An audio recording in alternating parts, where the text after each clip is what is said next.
কোরবানির দিন হাঁস মুরগি জবাই করা জায়েজ আছে কিনা?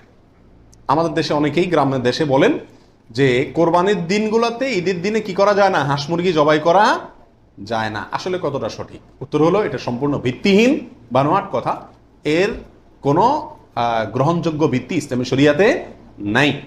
বরং কোরবানি ঈদের দিনে কেউ চাইলে হাঁস বা মোরগ কি করতে পারবে, জবাই করতে পারবে।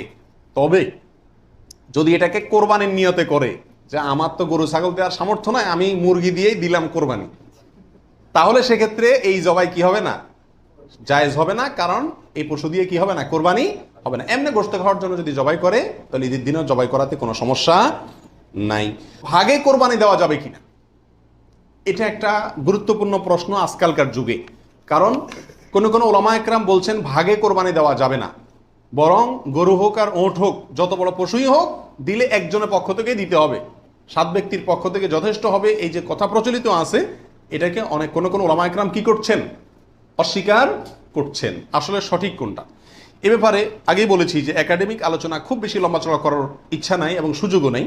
শুধু সংক্ষেপে এটুকু বলবো, সব যুগেই সবচাইতে বেশি সংখ্যক ওলামাদের মতে, বলা যায় প্রায় সবার মতে, সমস্ত ওলামা একরামের মতেই বলা যেতে পারে প্রায়, গরুর ক্ষেত্রে একটা গরু 7 জন ব্যক্তির পক্ষ থেকে কি হবে, কোরবানির জন্য যথেষ্ট হবে।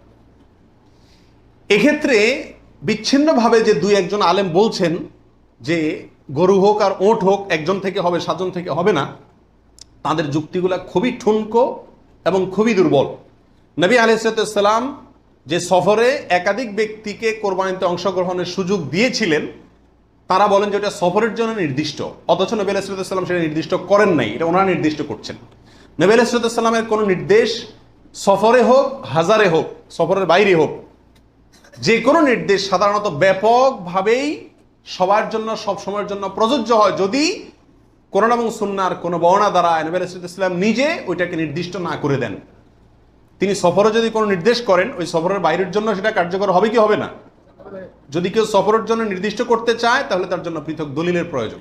বিধায় এটাই হলো বেশিরভাগ ওলামা একরামের মত। বিচ্ছিন্নভাবে কোনো আলেমের মত থাকতে পারে, কিন্তু সে 1-2 আলেমের কথা না শুনে সংখ্যাগরিষ্ঠ ওলামা একরামের মতের উপর আমল করবেন। গরুর ক্ষেত্রে 7 জনের পক্ষ থেকে যথেষ্ট হবে। তবে একটা কথা এখানে বলতেই হবে, সেটা হলো উত্তম হলো একাকি দেওয়া, ভাগে না দিয়ে কি দেওয়া, একাকি দেওয়া। এক্ষেত্রে কারোর কোনো দ্বিমত নাই, একাকি দিতে পারলে সেটা সবচেয়ে বেস্ট এবং ভালো। 7 ভাগের নিচে হলে কোনো সমস্যা আছে কিনা গরুতে? একটা গরুতে ধরেন 5 জন মিলে দিলেন, 4 জন মিলে দিলেন, 3 জন মিলে দিলেন, 6 জন মিলে দিলেন, 7-এর নিচে হলো, এটা কি যথেষ্ট হবে না কোনো সমস্যা আছে? এর উত্তর হলো কোনো সমস্যা নাই। আমাদের দেশে অনেকে মনে করেন যে গরু দিলে 7 পুরা করতে হবে, এই জন্য যখন 7-এর সংখ্যা না পায় তখন এবার খুঁজে খুঁজে অনেক মৃত মানুষকেও যোগ করে, যেভাবে হোক কি করতে হবে, 7 পুরা করতে হবে। বিষয়টা এরকম না। কোরবানির গরুতে সর্বোচ্চ 7 পর্যন্ত দেওয়া যায়, 3 জন, 2 জন, 7 জন, 5 জন, 6 জন, যে কোনো সংখ্যায় 7-এর নিচে থাকলেই কোরবানি দেওয়া যাবে। কোরবানিকারীকে কি চুল, নখ ইত্যাদি কাটা থেকে বিরত থাকতে হবে? উত্তর হলো হ্যাঁ। নবী আলাইহিস সালাম বলেছেন, মান আরাদা আন ইউদাহিয়া, যে ব্যক্তি কোরবানি করার ইচ্ছা রাখে, পোষণ করে, ফালা ইয়াখুয মিন শা'রিহি ওয়া আযফারিহি শাইআ, সেই জন্য তার নখ, চুল ইত্যাদি কোনো কিছুতে হাত না দেয়। কোরবানির ঈদের 10 দিন আগে, চাঁদ যেদিন উঠবে ওই দিন থেকে নিয়ে ঈদের দিন পর্যন্ত এগুলো করা যাবে না। কি করা যাবে না? চুল, নখ ইত্যাদি কাটা যাবে না, কাটবে না কোরবানিকারী ব্যক্তি। কোরবানি দেওয়ার পরে চুল, নখ ইত্যাদি কাটবে, এটা খেয়াল রাখা উচিত। কোরবানিকারী ব্যক্তি এই 10 দিন দাড়ি শেভ করতে পারবে কিনা, জটিল একটা প্রশ্ন। কোরবানি করবেন, বাকাওয়াতি করবেন, খুব ভালো কথা, জায়গায় এসে ধরা গেছেন, দাড়ি শেভ করতে পারবেন কিনা? উত্তর হলো না। দাড়ি তো কোরবানি করলেও শেভ করা যাবে না, না করলেও শেভ করা যাবে না, এটা তো সর্বাবস্থায় চাঁচা হারাম।